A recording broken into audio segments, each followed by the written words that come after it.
much for that little primer on the law. So now let's go back to this, to what mediation, or how mediation is different. Because let's say I'm separated from my husband and I have a young child, and let's say that I want to move to BC, right, to do a doctorate.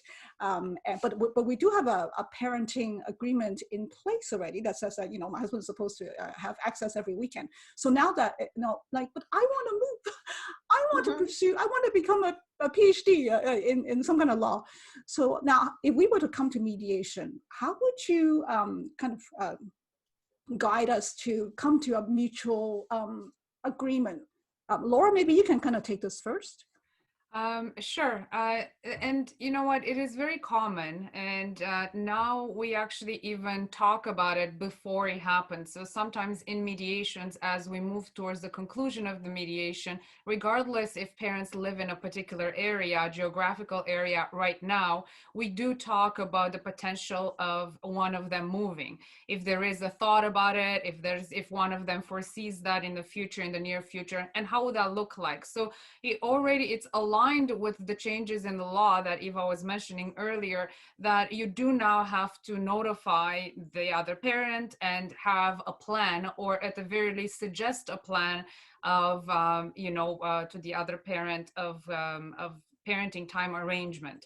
So this is, so even before we move to the relocation, but of course, then there are cases just about relocation, and they come to mediation and they say, we are now in this particular predicament, what do we do?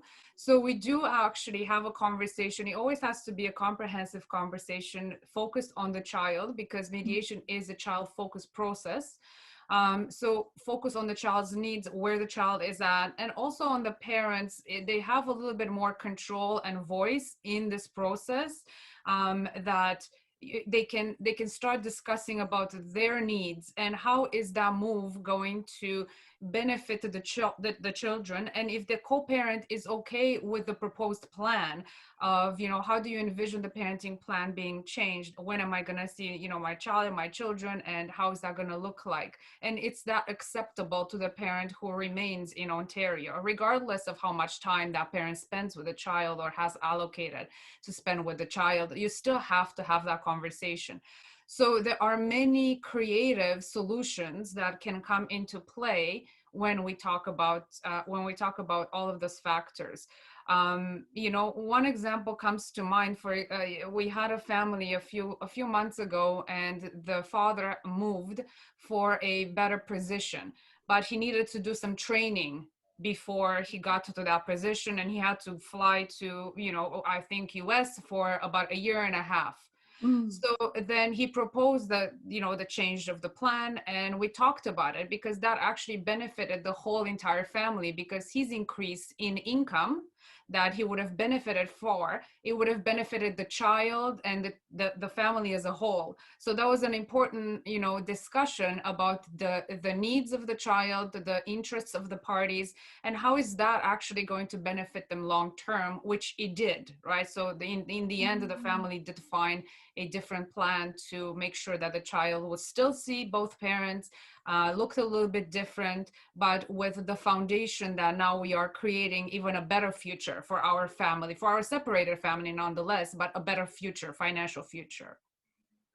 Eva, do you have anything to add to that?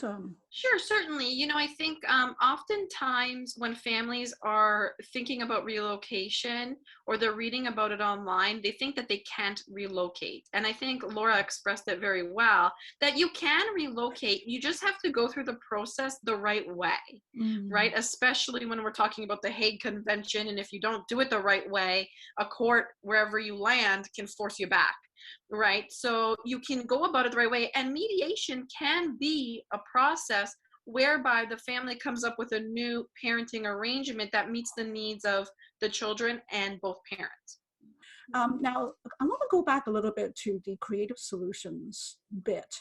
Now, I know that, let's suppose turn around, let's say that my husband is the custodial parent, and he has, like in that example, he is the one who's relocating. I can imagine that I would be crushed because I would feel that I'm not going to get that time that I had expected. as an access parent to be able to visit with my children. So what kind of creative solutions can one come up with? Laura, maybe you can start us off with an example of a creative solution. Yeah. Sure. Oh, Oh, sorry. Go ahead. No, Laura and I have a couple, because we've dealt with families who have had this exact thing, right? Especially given the cost of living in Toronto or the GTA, I think it's going to just increase the amount of geographical distance between parties going forward. It's very common to have parents that are, often we think relocation has to do with outside of the country, but it's very common to have families who live 3 or 4 hours apart.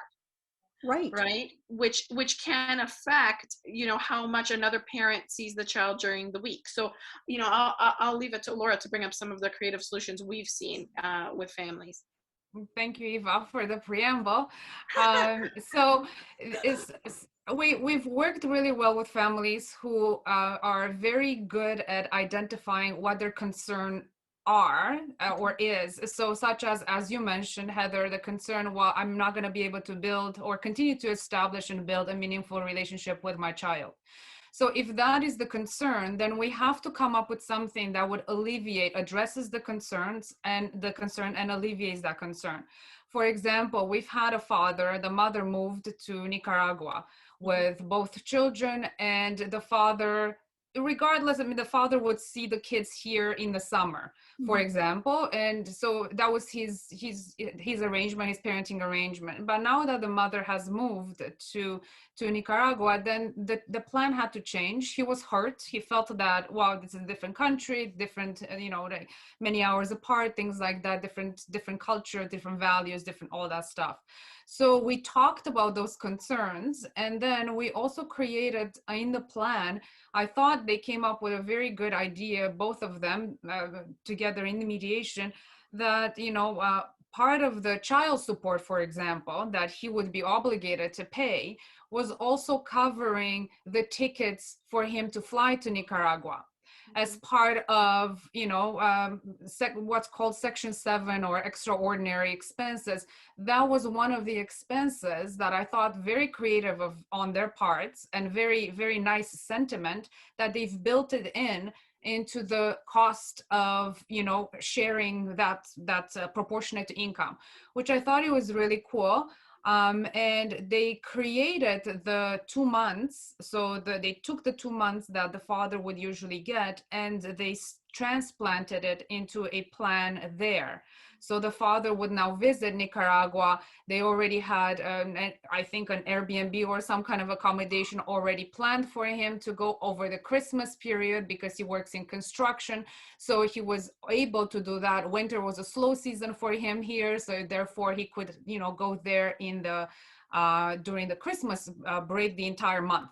So he had that time. So you see, all of these elements did come into play, and it wasn't necessarily the summer, right, anymore, because the summer for him, actually, the summer was a very busy month working in construction here, but he could only see the kids because that's where the time off in school was here in the summer.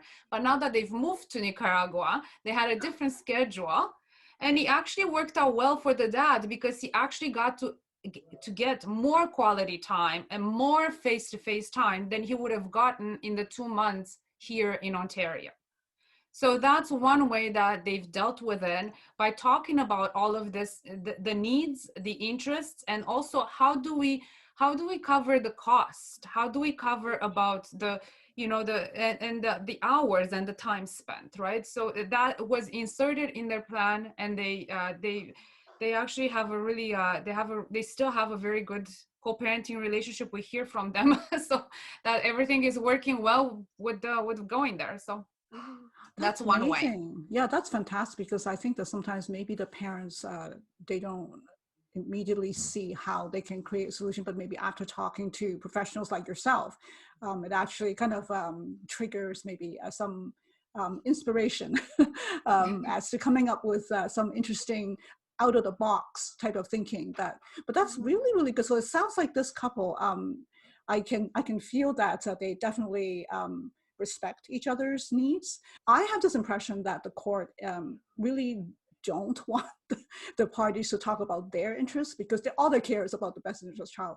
So I almost feel like if you were to go to court and if you were to bring this litigation, you really cannot even articulate your own feelings. So am I right in assuming that perhaps in a mediation where it's less rule-based, is a little bit more flexible, that you are allowed to articulate your concerns about being left out, being abandoned as a parent? Are you allowed to say these things in the mediation?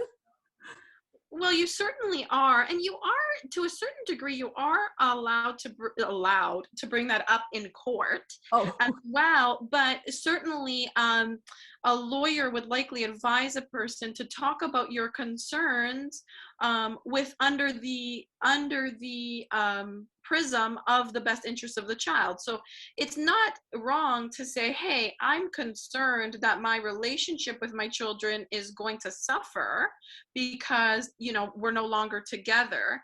But, the way you would articulate it is to say, both children need their parents in their lives. And, my relationship with the children is just as important, right? Or so it's all about how you would frame the concern, right, in court.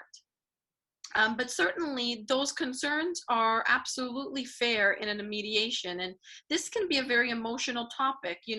Often sometimes what we tell our parents when we're working with them, because you can imagine concerns about not being around your children even come up when parents are in the same city. Right? When parents are separating for the first time, they think, oh my gosh, how can I not see my children every day? Yes. Right? That breaks the hearts of a lot of parents that we see. Yeah. Right? Even if they're on the same street. Yes. Right? Yeah. And so, we talk a lot about how you can still have a very big, important role and presence in your child's life, even if you don't see them every day. Right. And it can be a fallacy to assume that just because you're in the same room with your child often, or that you see your child often, that means that you're having quality time. That's true. With your child, right? And so we also move them away from assuming that just because you see a child every day for breakfast, that means you're parent of the year, right? There's more that goes into it. Right. So, yeah, no, we have those conversations too. And nowadays, things are a lot easier than they were in the 80s when a lot of the older laws were created. Now with FaceTime and instant messenger and, all of that type of stuff, kids and parents can be involved with each other much more easily than they could, in previous years.